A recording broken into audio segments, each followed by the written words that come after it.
الحمد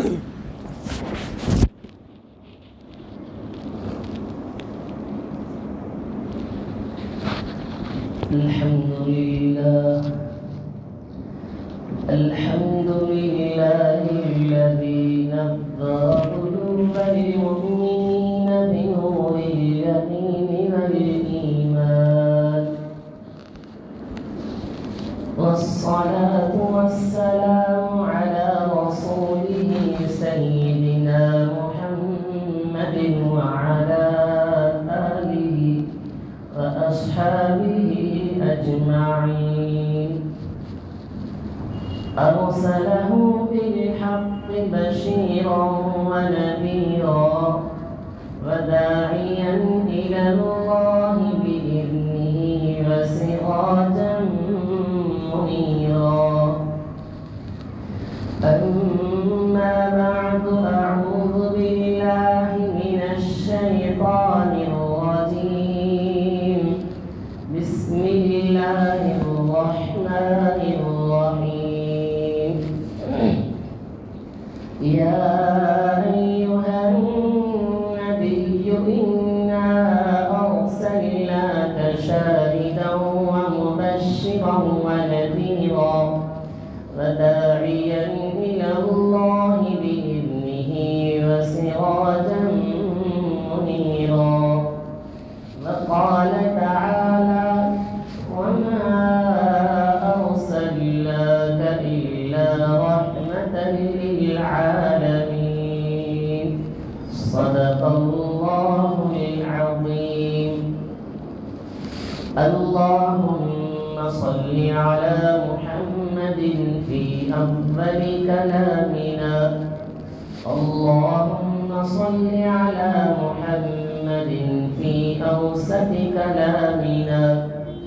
اللهم صل على محمد في آخر كلامنا. رب اشرح لي صدري ويسر لي أمري واحلل عقدة من لساني يفقه قولي. تمام تعریفیں اللہ رب العزت کے لیے سزاوار ہے، لائق تحسین ہے. وہی واحد ہے، وہی احد ہے، وہی تنہا ہے، وہی اکیلا ہے. ولم یلد ولم یولد ہے، وہ ذو الجلال والاکرام ہے. تمام تعریفیں صرف اسی رب العالمین کے لیے کہ جس نے بلند پایا آسمان کو پیدا فرمایا، زمین کو پیدا کیا، چاند ستارے سورج کو پیدا کیا، مجھے اور آپ کو، سمندر میں رہنے والی مچھلیوں کو، بلوں میں رہنے والی چونٹیوں کو، چونٹیوں سے بھی باریک مخلوق کو پیدا کرنے کی طاقت اور صلاحیت صرف رب العالمین کے ہاتھ میں، اسی کے قبضے قدرت میں ہے.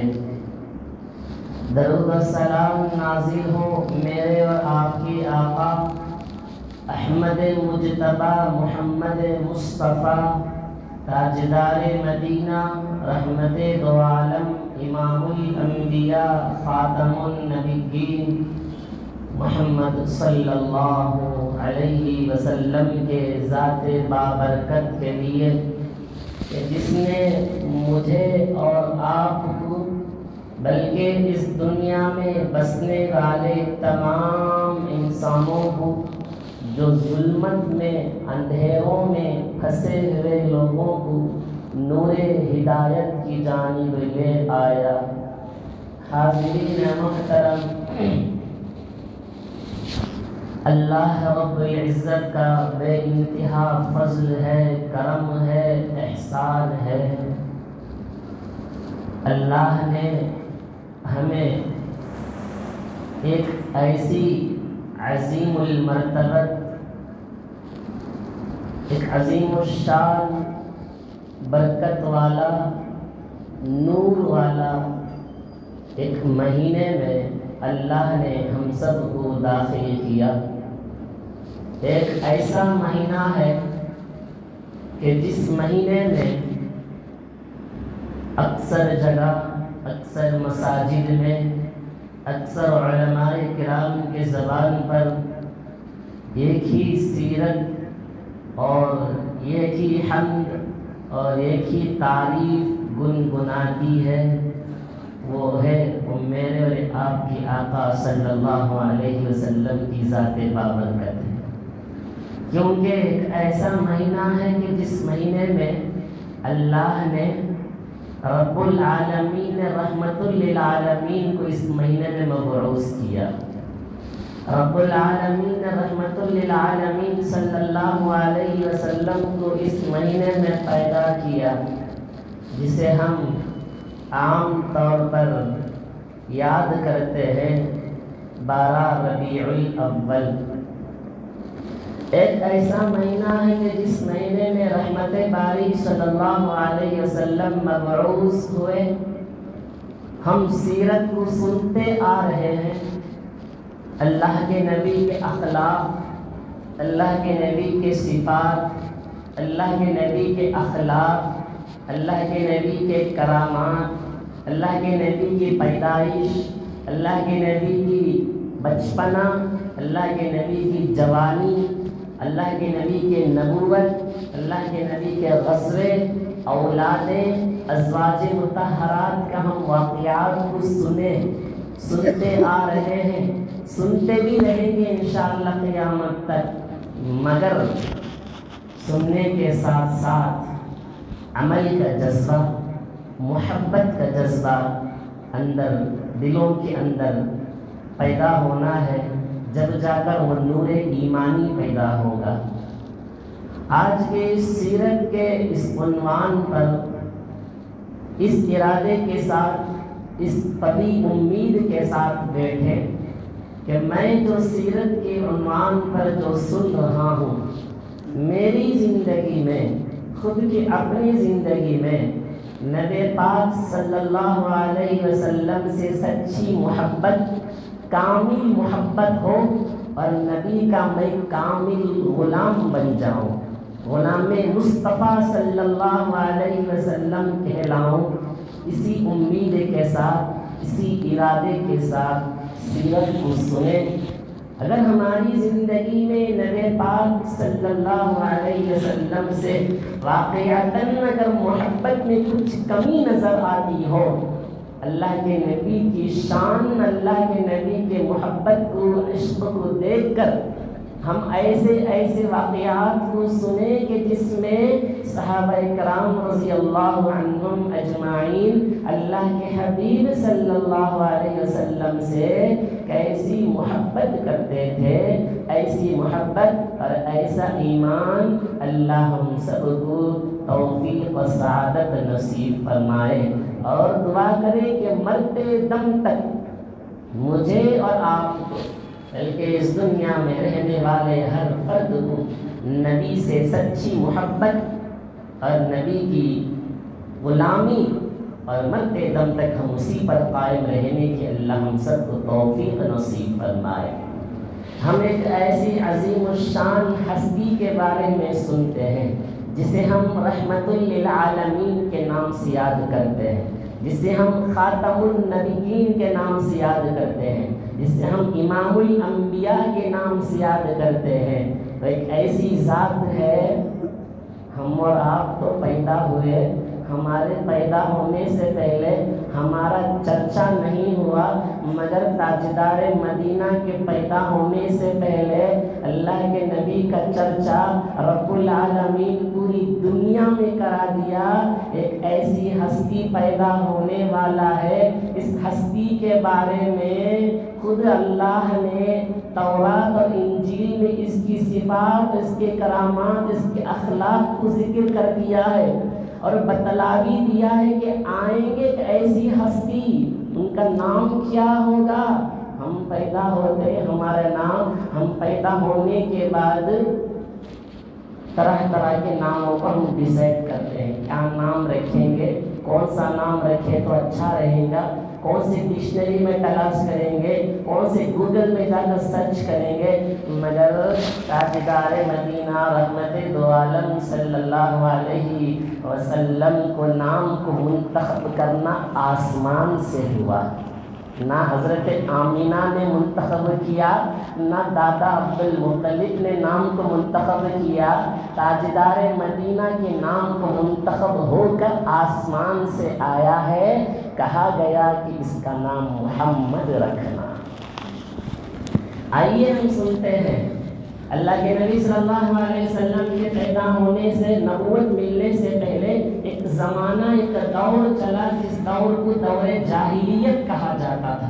خطرناک دور سے گزرا گیا وہ زمانہ، اور جتنے بھی آسمانی مذاہب آئے، یہود، نصارہ، مجوسی جو آگ کی پرستش کرنے والے، اور یہود و نصارہ کے جتنے بھی بانی اور انبیاء ہیں جنہوں نے اصل یہود اور نصرانیت کو شروع کیا، اگر وہ زمانہ، اگر وہ انبیاء آج آتے، ان یہودیت کو اور نصرانیت کو اگر دیکھتے تو پہچان نہیں پائیں گے کہ یہ ہمارا ہی مذہب ہے، کیونکہ ان لوگوں نے، یہودیوں نے اور نصرانیوں نے تورات اور انجیل کے الفاظ ہی کو بدل کر رکھ دیا اور اپنے مذہب کو تہس نہس کر کے رکھ دیا۔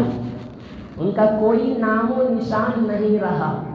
عرب کا ایسا ماحول تھا، اللہ نے حضرت ابراہیم اور حضرت اسماعیل علیہ السلام کو حکم کیا کہ کعبۃ اللہ کو دوبارہ تعمیر کرنا۔ حضرت ابراہیم اور حضرت اسماعیل علیہ السلام نے کعبہ کو دوبارہ تعمیر کرتے ہیں۔ اللہ تعالیٰ نے فرمایا کہ کعبۃ اللہ کو بناؤ، اور ساتھ ہی ساتھ کیا کرو کعبۃ اللہ بنانے کے ساتھ، ان طہر بیتی للطائفین والعاکفین والرکع السجود۔ چار چیزوں کو اللہ نے بتلایا۔ کعبۃ اللہ کو تو بناتے ہیں، اے ابراہیم، اے اسماعیل، کعبۃ اللہ کو پاک و صاف رکھنا طواف کرنے والوں کے لیے اور اعتکاف میں بیٹھنے والوں کے لیے، رکوع اور سجدہ کرنے والوں کے لیے کعبۃ اللہ کو پاک و صاف رکھنا۔ اور جب کعبۃ اللہ کو بنا کر مکمل کیے، حضرت ابراہیم علی نبینا و علیہ الصلاۃ والسلام دعا کرتے ہیں بارگاہ رب العزت میں، وَإِذْ قَالَ إِبْرَاهِيمُ رَبِّ اجْعَلْ هَٰذَا بَلَدًا آمِنًا۔ کہا رب العالمین تیرے حکم سے میں تو کعبۃ اللہ بنا دیا، رب العالمین تو اس شہر کو امن و سلامتی والا شہر بنانا، اور اس شہر میں ایسے ایسے رزق عطا کرنا کہ روزی ایسے پھلے اور پھولوں کے بھرمار ہو جائے۔ آج حج میں جانے والے، عمرے میں جانے والے آتے ہیں، قسم قسم کے الگ الگ ناموں کے کھجوروں کو دیکھتے ہیں، تو حضرت سیدنا ابراہیم علیہ السلام کی دعاؤں کا برکت کا صلہ ہے۔ پھر اس کے بعد ایک دور چلا، حکم تھا اللہ کا کعبۃ اللہ کو کیا کرو، پاک صاف رکھو۔ دور جاہلیت کا عربوں نے کام کیا، کعبۃ اللہ کے اندر اور کعبۃ اللہ کے صحن میں 360 بتیں رکھ کر کعبۃ اللہ اس کے صحن کو غلیظ اور نجاست کر بیٹھے۔ اس دور میں ایک دور چلا جسے ابرہہ کہا جاتا ہے۔ صنعاء نامی ایک شہر جو کہ نجاشیوں کا گورنر تھا، اس نے ایک بڑا سا گرجا گھر بنایا تھا۔ وہ دیکھتا تھا کہ لوگ دور دراز سے کعبۃ اللہ کو دیکھنے کے لیے آتے ہیں اور کعبۃ اللہ کا طواف کرتے ہیں، کعبۃ اللہ سے بڑی ان کو محبت تھی۔ تو ابرہہ کو یہ دیکھا نہیں گیا، اس نے یہ پلاننگ کیا کہ کسی بھی طرح اندر اندر گھٹ رہا تھا، جل رہا تھا کہ کعبۃ اللہ کو جو بھی افراد آ رہے ہیں ان کو کعبۃ اللہ سے موڑ کر میرے گرجا گھر کو بلا لے، یہ وہاں آ کر عبادت کرنے لگ جائیں اور کعبۃ اللہ کو نہ جائیں۔ عرب تو عرب تھے، مگر عربوں کے نزدیک وہ بڑے ظالم تھے، یتیموں کو ان کا مال ادا نہیں کرتے تھے، بیٹیوں کو زندہ دفن کر دیتے تھے، شراب اور جوا عام تھا، قافلوں میں جانے والوں کا مال لوٹ لیتے تھے۔ اس کے باوجود بھی ان کے اندر کعبۃ اللہ کی محبت بسی ہوئی تھی، وہ چاہ کر بھی کعبۃ اللہ کی محبت کو اپنے اندر سے نکال نہیں سکتے تھے۔ عرب بڑے ظالم تو تھے مگر کعبۃ اللہ کی محبت ان کے اندر تھی۔ اس نے بڑے سے مال اور جائیداد کو دیکھ کر بھی کعبۃ اللہ کو عرب نہیں چھوڑ سکتے۔ اس نے پلاننگ کیا کیوں نہ ہم نعوذ باللہ کعبۃ اللہ کو ڈھا دیں، ختم کر دیں۔ ابرہہ نے ایک سوچا کعبۃ اللہ کو ختم کر دیا جائے تو لوگ کعبۃ اللہ کو جائیں گے نہیں، میرے گرجا گھر کو آئیں گے۔ تو عربوں میں سے ایک نے اس گرجا گھر میں جا کر نجاست اور گندگی کر دیا۔ ابرہہ کو غصہ آیا، اس نے اپنے لشکروں کے ساتھ اور اپنی خود کے ہاتھیوں میں، جس ہاتھی کا نام محمود تھا، اس میں سوار ہو کر کعبۃ اللہ کو ختم کرنے کی سازش میں آ رہا ہے۔ عرب پہچان لیے یہ اتنا بڑا قافلہ، عرب اس کے سامنے کچھ نہیں کر سکتا، مگر عربوں کو ایک ہمت تھی کہ کعبۃ اللہ کو جس نے بنایا ہے وہی کعبۃ اللہ کی بھی حفاظت کرے گا۔ یہ ان کے اندر ہمت اور جذبہ اور شوق تھا۔ جو ہی ابرہہ ہاتھیوں کو لے کر، اپنے لشکر کو لے کر اور کعبۃ اللہ کو ختم کرنے کی کوشش کر رہا تھا، خدا بھی تو خدا ہے، جس نے بنایا بھی اسی کو ختم کرنے کی کوشش۔ اللہ نے ایک ایسی غیبی مدد فرمایا، ابابیل نامی پرندے کے ذریعے، چھوٹے چھوٹے پرندے، ان کے پنجوں میں سے اللہ نے ایک ایسی کنکری پھینکتے ہیں جس کنکری کے پھینکنے کی وجہ سے انسان کے سروں سے کنکری نکلتا ہوا ہاتھیوں کو چیرتا ہوا نکل جاتا ہے، پورے ہاتھی وہیں تباہ و برباد ہو کر ہلاک ہو جاتے ہیں۔ اسی کے شان میں قرآن کہتا ہے أَلَمْ تَرَ كَيْفَ فَعَلَ رَبُّكَ بِأَصْحَابِ الْفِيلِ، کیا تم نے نہیں دیکھا کہ ہم نے ہاتھی والوں کے ساتھ کیا کیا؟ أَلَمْ يَجْعَلْ كَيْدَهُمْ فِي تَضْلِيلٍ، ان کا ہی چال ہم نے انہی پر لوٹا دیا۔ فَأَرْسَلَ عَلَيْهِمْ طَيْرًا أَبَابِيلَ، ہم نے ان پر ابابیل نامی پرندے کو بھیجا، تَرْمِيهِمْ بِحِجَارَةٍ مِّن سِجِّيلٍ، قرآن کہتا ہے ہم نے پرندوں کے ذریعے سے کنکری پھینکنا شروع کیا، جس سے آنے والے تمام ہاتھی اور لشکر تباہ و برباد ہو کر رہ گئے۔ اس واقعے اور اتنا مشہور ہوا عربوں میں، عرب یہ سوچنے لگے جب خدا کے گھر کی حفاظت کے لیے اللہ نے پرندوں سے حفاظت کرتا ہے، ہو نہ ہو اس شہر میں کوئی ایک ایسا واقعہ پیش آنے والا ہے، ایک عظیم ہستی کی پیدائش ہونے والی ہے، ایک اصلاح کرنے والے کی ضرورت تھی، وہ پیدا ہوگا اور عرب کے کعبۃ اللہ کے اندر رکھے ہوئے نجاست کو ختم کرے گا، پورے عالم کو نور اسلام سے پھیلا دے گا۔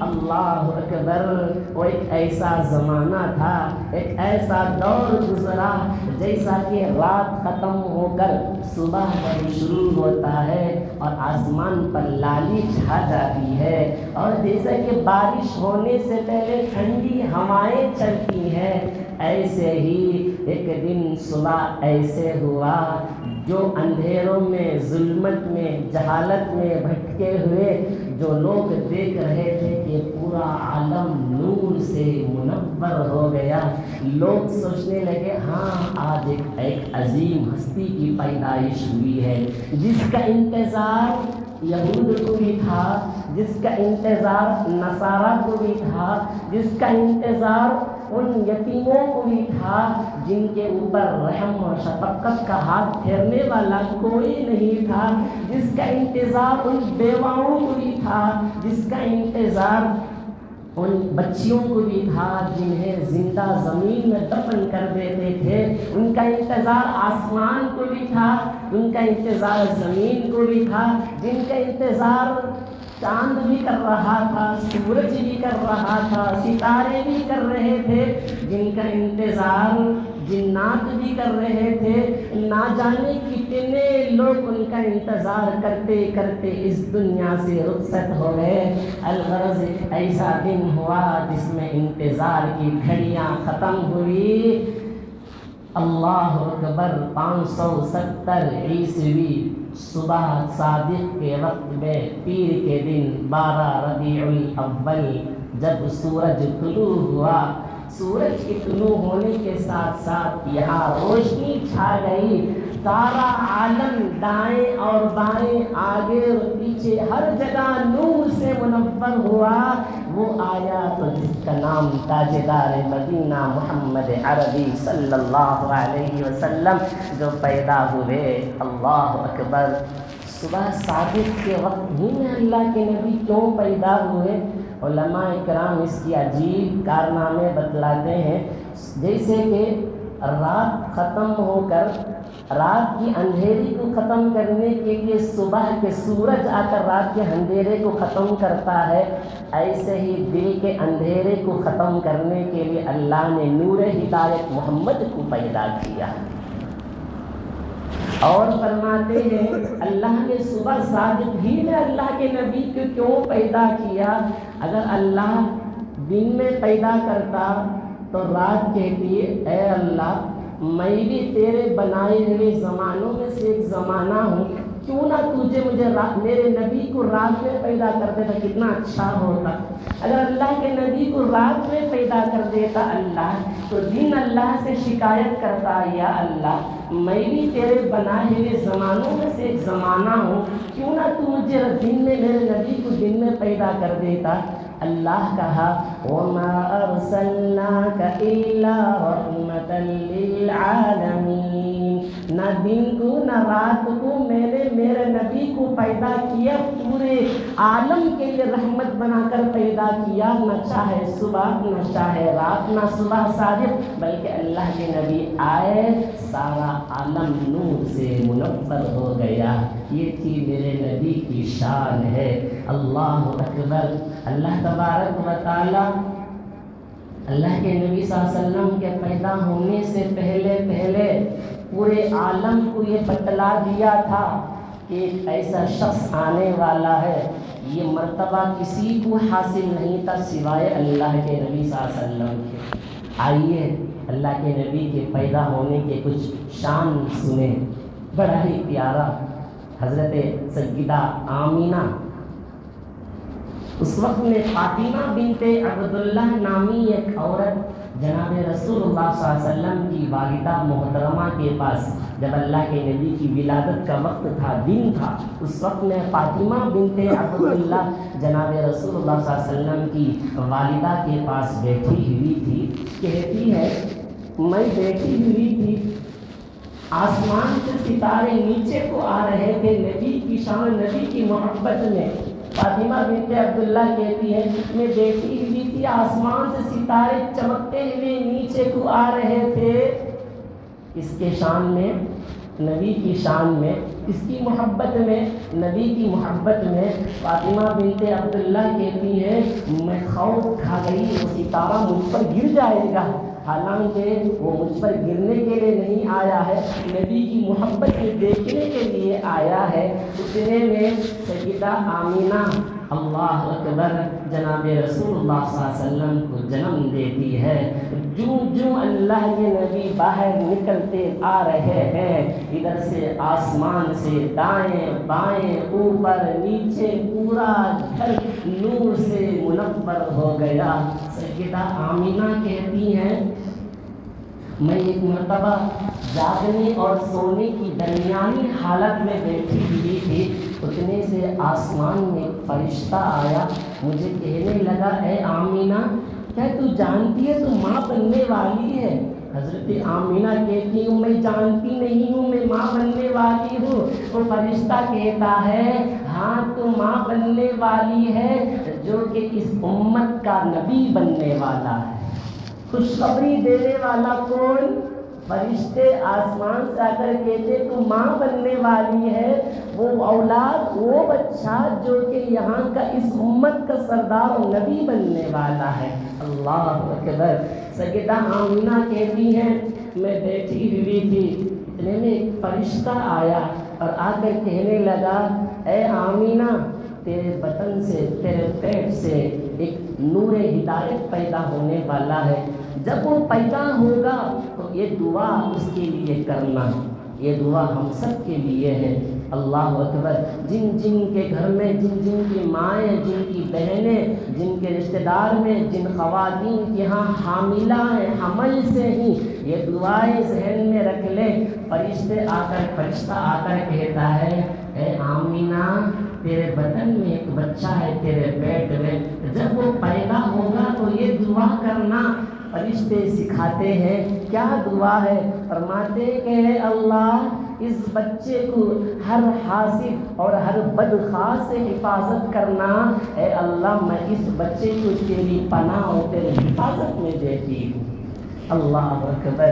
تیری حفاظت میں دیتی ہوں۔ پھر اس کے بعد وہ فرشتہ کہنے لگتا ہے اے آمینہ جب یہ بچہ پیدا ہو جائے تو اس بچے کا نام محمد رکھنا، اس بچے کا نام محمد رکھنا، اس لیے کہ یہ بچے کی تعریف آسمان والے بھی کریں گے اور زمین والے بھی کریں گے۔ آج پوری دنیا اس کی تعریف کرتا ہے، آج پوری دنیا میں اس کی حمد و ثنا بیان کیا جاتا ہے۔ یہ نام منتخب کیا گیا ہے آسمان سے۔ قرآن میں فرشتہ کہتا ہے کہ محمد نام رکھنا، کیونکہ احمد نام اللہ کے نبی کا ہے جو تورات و انجیل میں نام موجود ہے۔ قرآن پاک میں اللہ نے 4 جگہ محمد کا لفظ استعمال کیا ہے۔ وَمَا مُحَمَّدٌ إِلَّا رَسُولٌ، ایک جگہ استعمال کیا مَا كَانَ مُحَمَّدٌ أَبَا أَحَدٍ مِّن رِّجَالِكُمْ، ایک جگہ استعمال ہوا محمد رسول اللہ، ایک جگہ استعمال ہوا ہے والذین آمنوا وعملوا الصالحات بما نزل علی محمد۔ 4 جگہ اللہ نے قرآن میں محمد کا لفظ استعمال کیا اور وہاں محمد بتا کر محمد صلی اللہ علیہ وسلم کی تعریف بیان کرتا ہے۔ اچھا تورات میں احمد کا نام ہے، اس کا بھی ذکر قرآن میں ہے۔ حضرت عیسیٰ نے کہا علیہ الصلاۃ والسلام وَإِذْ قَالَ عِيسَى ابْنُ مَرْيَمَ يَا بَنِي إِسْرَائِيلَ إِنِّي رَسُولُ اللَّهِ إِلَيْكُمْ مُصَدِّقًا لِمَا بَيْنَ يَدَيَّ مِنَ التَّوْرَاةِ وَمُبَشِّرًا، تورات میں ہے جس کی خوشخبری دیتا ہے، کیا ہے من بعد اسمہ، حضرت عیسیٰ نے کہا میرے بعد ایک نبی آئے گا من بعد اسمہ احمد، اس کا نام احمد ہوگا۔ اللہ اکبر۔ تورات میں اللہ کے نبی کی صفات کو بیان کیا۔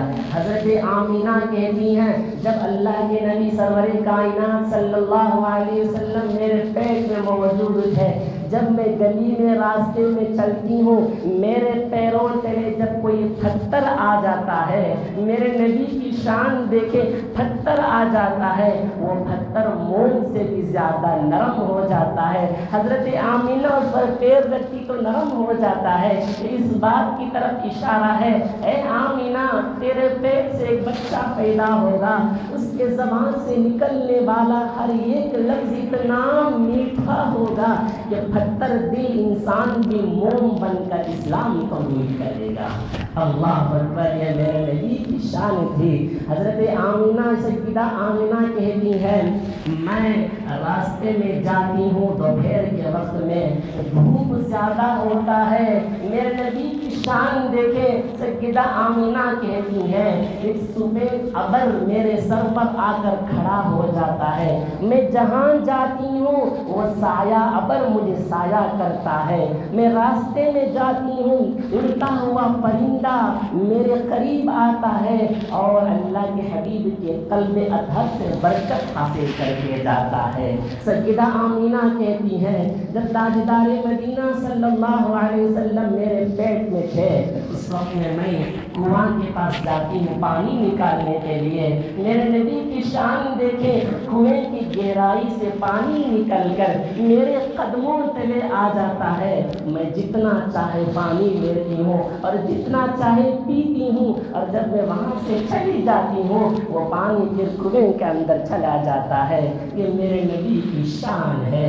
اللہ اکبر، اللہ اکبر۔ اللہ کے حضرت آمینہ، سیدہ آمینہ جب اللہ کے حبیب صلی اللہ علیہ وسلم مبعوث ہوئے، پیدا ہوئے، سیدہ آمینہ کے پاس ایک عورت تھی جو سیدہ آمینہ کو خدمت کرنا تھا۔ دیکھیے جیسا کہ آج کے زمانے میں بھی ہوتا ہے، ڈلیوری کے موقع پر کوئی عورت اس کا ساتھ دیا کرتی ہے۔ تاریخ میں اگر ہم اٹھا کر دیکھیں اسے لیڈی ڈاکٹر کے نام سے بھی کہا جاتا ہے۔ اللہ کے سیدہ آمینہ کی خدمت کے لیے ایک عورت تھی، اس کا نام تھا، فرماتے شفا بنت عمر، حضرت عبد الرحمن بن عوف کی والدہ تھی۔ اللہ کے نبی صلی اللہ علیہ وسلم کے سیدہ آمینہ کے پاس رہا کرتی تھی۔ فرماتے ہیں کہ اللہ کے نبی صلی اللہ علیہ وسلم جب پیدا ہوئے جسمانی عیبوں سے بالکل پاک تھے۔ جیسے کہ آج کے زمانے میں اگر کوئی عورت حاملہ ہو جاتی ہے تو 9 ماہ کا رکا ہوا گندگی پیٹ میں ہوتا ہے، جب بچہ پیدا ہوتا ہے تو اسی گندگی میں لپیٹ کر لت پت ہو کر نکلتا ہے، پھر اسے اٹھا کر نہلا کر صاف کیا جاتا ہے۔ اللہ اکبر، قربان جائیں میرے نبی کی پاکیزگی اور طہارت پر۔ تاجدار مدینہ صلی اللہ علیہ وسلم پیدا ہوئے، حضرت آمینہ کے پیٹ سے ذرہ برابر بھی گندگی نہیں نکلی، اور اللہ کے نبی صلی اللہ علیہ وسلم جب پیدا ہوئے بالکل ایسے پیدا ہوئے گویا کہ نہائے ہوئے تھے، جس میں اطہر پر ذرہ برابر بھی گندگی نہیں تھی۔ تاجدار مدینہ صلی اللہ علیہ وسلم کے بالکل پاک و صاف پیدا ہو کر نکلے۔ فرمایا جاتا ہے آج جب بچہ پیدا ہوتا ہے، پیدا ہونے کے بعد اس کے ناف اور ناٹی کو کاٹا جاتا ہے۔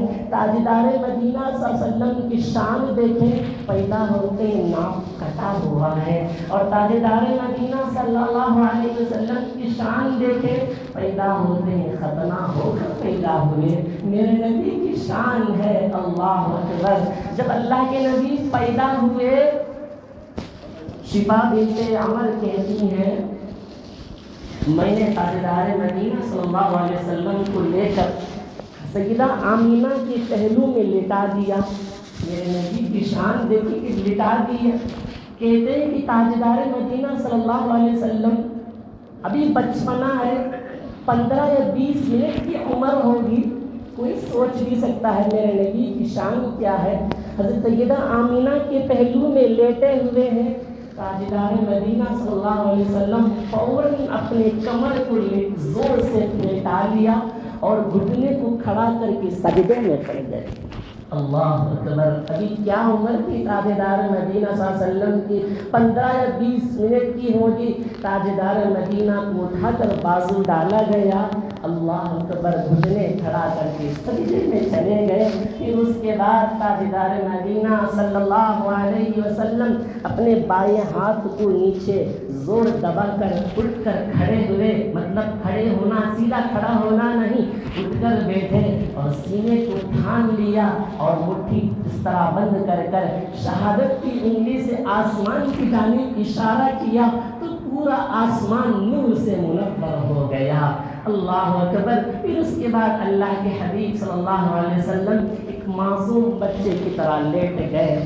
سیدہ آمینہ ماں تو ماں ہے، پریشان ہو گئی، یہ کیا ماجرا ہے، بچہ ابھی پیدا ہوا، اٹھنے میں اٹھتا ہے، سجدہ کرتا ہے، سیدہ آمینہ تاجدار مدینہ کو لے کر سینے سے لگا لیتی ہے، ابھی گود میں ہے، اتنے میں آسمان سے ابر آیا، گھر کا چھت چیرتے ہوئے اندر آیا، اللہ کے نبی نظر نہیں آ رہے تھے، ابر آلود تھا، اندر سے ابر سے آواز آنے لگی، طوفوا بالمشارق والمغارب، کہا جاتا ہے اے آمینہ اس بچے کو مشرق مغرب شمال جنوب میں پھیلا دو، لوگوں کو بتلا دو، جو کوئی اس نبی کے پیچھے چلے گا وہ کامیاب ہو گیا، اور جو اس نبی کو چھوڑ گیا وہ ناکام اور نامراد ہو گیا۔ اللہ اکبر۔ تاجدار مدینہ صلی اللہ علیہ وسلم کی یہ شان تھی۔ سیدہ آمینہ کہتی ہیں جب رسول اللہ صلی اللہ علیہ وسلم پیدا ہوئے زبان حرکت کر رہی تھی، یہاں تک کہ اس زبان سے کہا جاتا ہے کہ توحید و رسالت کا اقرار کر رہے تھے۔ جب رسول اللہ صلی اللہ علیہ وسلم پیدا ہوئے، عرب کے اندر قحط سالی تنگ دستی زیادہ تھی، جو ہی تاجدار مدینہ صلی اللہ علیہ وسلم پیدا ہوئے، عرب کے اندر تنگ دستی دور ہو کر مال کی فراوانی شروع ہو گئی۔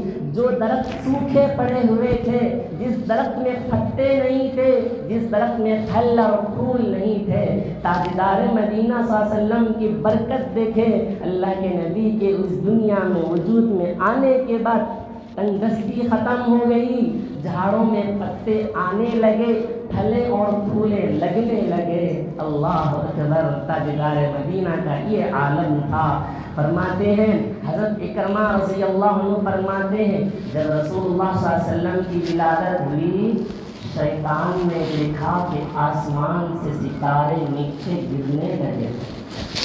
شیطان نے اپنے لشکر سے کہا ہو سکتا ہے شاید کہ آج اس عرب کے اندر ایک عظیم الشان، ایک عظیم المرتبہ شخصیت کی ولادت ہوئی ہے، جس کی ولادت نے ہمارے کام کو تباہ و برباد کر دیا۔ شاید کہ شیطان کے نزدیک ستارے کا ٹوٹ کر نیچے گرنا تاجدار مدینہ صلی اللہ علیہ وسلم کی پیدائش کی علامت تھی۔ شیطان کے لشکر نے کہا جب ہمارا کام بگڑ جائے گا کیوں نہ ہم اس بچے کو ختم کر دیں۔ میرے نبی کی حفاظت کے لیے اللہ نے اسی وقت میں فوراً حضرت جبرائیل علیہ السلام کو بھیجا۔ ادھر شیطان جا رہا ہے میرے نبی کو چھونے کے لیے، حضرت جبرائیل نے اللہ کے حکم سے اسے ایسا دھکا اور لات مارا کہ دور دوسرے ممالک میں جا کر گرنے لگا۔ اللہ اکبر۔ ایک صحابی کہتے ہیں یا رسول اللہ میں آپ کے نبوت کی نشانیوں کو دیکھ کر میں اسلام قبول کیا ہوں۔ جب آپ پیدا ہوئے گہوارے میں سو رہے تھے، چولہے میں سو رہے تھے، تو میں نے دیکھا کہ آپ کی آنکھ آسمان کی طرف ہے، آپ کبھی آسمان کو اشارہ کرتے ہیں، کبھی چاند کو اشارہ کرتے ہیں، جس وقت میں آپ چاند کو اشارہ کرتے ہیں چاند چمک جاتا ہے۔ اللہ کے نبی نے کہا چاند مجھ سے بات کرتا تھا، میں چاند سے بات کرتا تھا، میں جب گہوارے میں تھا مجھے بہلا کر سلانے کے لیے چاند مجھے سلایا کرتا تھا۔ اللہ اکبر۔ دادا عبدالمطلب کہتے ہیں اللہ کے نبی صلی اللہ علیہ وسلم کے پیدا ہونے سے پہلے میں نے خواب میں دیکھا کہ میرے پشت پر ایک زنجیر تھا جس کے کئی سارے سرے تھے، ایک سر آسمان کی جانب، ایک شمال کی جانب، ایک مشرق کی جانب، ہوتے ہوتے وہ زنجیر درخت کی شکل میں بدل گیا اور درخت میں جتنے بھی پتے تھے وہ نور سے منور ہو گیا۔ اس کے ہر ڈالیوں سے مشرق اور مغرب سے لوگ آ کر لپٹنے لگے۔ تو خواب کی تعبیر بتلانے والوں نے بتلایا تیری نسل سے ایک ایسا بچہ پیدا ہونے والا ہے، مشرق اور مغرب شمال اور جنوب سے اس بچے کی لوگ تعریف کریں گے، اسی لیے اس بچے کا نام محمد رکھا۔ اللہ اکبر۔ جب تاجدار مدینہ صلی اللہ علیہ وسلم پیدا ہوئے، دادا عبدالمطلب نے کان میں اذان اور اقامت دے کر 7ویں دن اللہ کے حبیب صلی اللہ علیہ وسلم کو عقیقہ کرنا شروع کیا، جانور ذبح کیے، قریش مکہ کو دعوت پر دادا عبد المطلب نے بلایا، سب نے دعوت کھانے کے بعد پوچھا عبد المطلب تو نے اس بچے کا کیا نام رکھا؟ انہوں نے کہا میں اس بچے کا نام محمد رکھا۔ انہوں نے کہا تم نے اپنے خاندان کے ناموں کو چھوڑ کر اس بچے کا نام تم نے محمد کیوں رکھا؟ کہتے ہیں میں نے محمد اس لیے رکھا کیونکہ اللہ عرش والے اس بندے کی، اس بچے کی تعریف کرے اور دنیا میں رہنے والے ہر فرد کے زبان میں اس محمد کی تعریف چلنے لگے۔ عرب کا ایک ماحول تھا، شہر والے اپنے بچوں کو دودھ پلانے کے لیے دیہات کے عورتوں کے حوالے کر دیا کرتے ہیں، کیونکہ دیہات میں رہنے والی عورتیں جن کی غذائیں اچھی ہوتی تھی، بچے وہاں اچھے پلا کرتے تھے، ان کی غذائیں اچھی ہوتی تھی، ان سے دودھ پینے والے بچے صحت اور تندرست ہوا کرتے تھے۔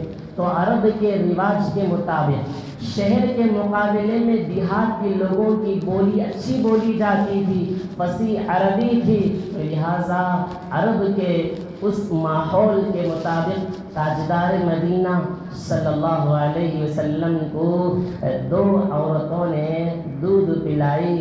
سب سے پہلے دودھ پلانے والی تو حضرت آمینہ تھی، خود اپنی ماں تھی، جو 7 دن تک مسلسل حضرت آمینہ تاجدار مدینہ صلی اللہ علیہ وسلم کو دودھ پلائی۔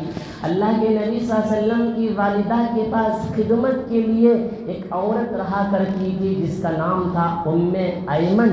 وہ کہتی ہیں میں نے تاجدار مدینہ صلی اللہ علیہ وسلم کو اپنے ہاتھوں سے لیا کرتی تھی، صبح شام ان کی خدمت کیا کرتی تھی، ان کو کھلایا اور پلایا کرتی تھی۔ جناب رسول اللہ صلی اللہ علیہ وسلم نے کہا میرے ماں کے بعد اگر کوئی میری ماں ہے تو حضرت ام ایمن ہے۔ پھر اس کے بعد کہتے ہیں اللہ کے نبی صلی اللہ علیہ وسلم کے انتقال کے بعد حضرت ابوبکر حضرت عمر نے دونوں نے یہ سوچا کہ ہم حضرت ام ایمن سے ملاقات کے لیے جائیں گے، کیونکہ رسول اللہ صلی اللہ علیہ وسلم تاجدار مدینہ صلی اللہ علیہ وسلم حضرت ام ایمن سے ملاقات کے لیے جاتے ہیں۔ حضرت ابوبکر حضرت عمر دونوں جاتے ہیں حضرت ام ایمن سے ملاقات کے لیے۔ حضرت ام ایمن ان دونوں کو دیکھ کر رونے لگی۔ دونوں صحابی نے پوچھا کہ ام ایمن تو کیوں روتی ہے؟ انہوں نے کہا کیونکہ اب اس کے بعد آسمان سے کوئی وحی نازل ہونے والا نہیں ہے، وہ سلسلہ ختم ہو گیا ہے، کیونکہ وہ میرا لخت جگر تھا، اس لیے اس کے چلے جانے سے میں رو پڑی۔ اللہ اکبر۔ ایک دوسرا، پھر اس کے بعد اللہ کے نبی صلی اللہ علیہ وسلم کو دودھ پلانے والی عورتوں میں سے ایک تھی سعودیہ، جو کہ ابو لہب کی لونڈی تھی، جس نے اللہ کے نبی صلی اللہ علیہ وسلم کی پیدائش ہونے کی بشارت دی تھی، جا کر خوشخبری سنائی تھی ابو لہب کو۔ تو ابو لہب نے اسی وقت میں اس لونڈی کو آزاد کر دیا، تو اس نے بھی تاجدار مدینہ صلی اللہ علیہ وسلم کو دودھ پلائی۔ اللہ اکبر۔ اب ہے اصل اس کے بعد آخری میں دودھ پلانے والی کون تھی، اس کی تربیت کرنے والے کون تھے، کہاں اللہ کے نبی کس کے گود میں پل رہے تھے، جس کے ہاتھ میں تاجدار مدینہ صلی اللہ علیہ وسلم گئے وہاں کا ماحول کیا تھا، جس کی چھاتی میں دودھ نہیں تھا، جس کے اونٹنی پر تھنوں میں سے دودھ سوکھ چکا تھا، تاجدار مدینہ جب اس کے پاس گئے تو کیا حال تھا، کیا ہوا؟ تو انشاءاللہ یہ سلسلہ چلتا رہے گا۔ اگلے جمعہ آپ حضرات کی خدمت میں نبی پاک صلی اللہ علیہ وسلم کی دودھ پلانے والی وہ عورت کون تھی، کیا ماجرا پیش آیا، نبی کا بچپنا کیا تھا، نبی کی جوانی کیا تھی، وہ بتاؤں گا۔ اس سے پہلے ایک چھوٹا سا شعر جو نبی پاک صلی اللہ علیہ وسلم کی شان میں راحت اندوری نے بڑے اچھے انداز میں پورے شعراء جو نبی کی ذات اطہر پر تعریف بیان کی ہے، کہتے ہیں زمزموں کوثروں تسنیم نہیں لکھ سکتا، زمزم و کوثر و تسنیم نہیں لکھ سکتا، اے نبی آپ کی تعظیم میں لکھ نہیں سکتا، کیونکہ آپ کی تعریف اتنی ہے میں لکھتا بھی جاؤں مگر وہ آپ کی تعریف ختم ہونے کی ذات نہیں ہے۔ اے نبی آپ کی تعظیم نہیں لکھ سکتا، میں اگر 7 سمندر کو بھی نچوڑ دوں آپ کے نام کی ایک نیم بھی نہیں لکھ سکتا۔ اللہ اکبر۔ اللہ تبارک و تعالی ہم سب کو تاجدار مدینہ صلی اللہ علیہ وسلم کی سچی اور پکی کامل محبت نصیب فرمائے۔ جب تک ہم باحیات رہیں گے اس وقت تک خاص کر غلامان مصطفیٰ صلی اللہ علیہ وسلم ہم نبی کے سچے اور پکے غلام بنے، ہماری زندگی ہر ایک صبح سے لے کر شام تک کی گزرنے والی، جب تک اس جان میں جان ہے، اس میں روح ہے، جب تک ہمارے اندر ایمان ہے، اس وقت تک ہمیں مرتے دم تک تاجدار مدینہ ایک مرتبہ محبت سے شوق سے صلی اللہ علیہ وسلم کہہ لیا کرے، ایک مرتبہ شوق سے، کیونکہ ایک ایسی ذات ہے جس کے چلے جانے سے نور ختم ہوا، جس کے چلے جانے سے وحی کا سلسلہ ختم ہوا، اس کے بعد کوئی نبی آنے والا نہیں ہے، لہٰذا ہم نبی کے سچے غلام مصطفیٰ ہیں۔ جب تک ہم باحیات رہیں گے اس وقت تک میری زندگی سے ایک بھی سنت ہرگز نہیں چھوٹنی چاہیے، جب تک میں باحیات رہوں گا میری زندگی میں کبھی بھی نبی کی نافرمانی نہیں کروں گا، یہی دعا ہونی چاہیے۔ اللہ ہم سب کو نبی پاک صلی اللہ علیہ وسلم کی سچی اور پکی محبت نصیب فرمائے، آمین۔ وما علینا الا البلاغ۔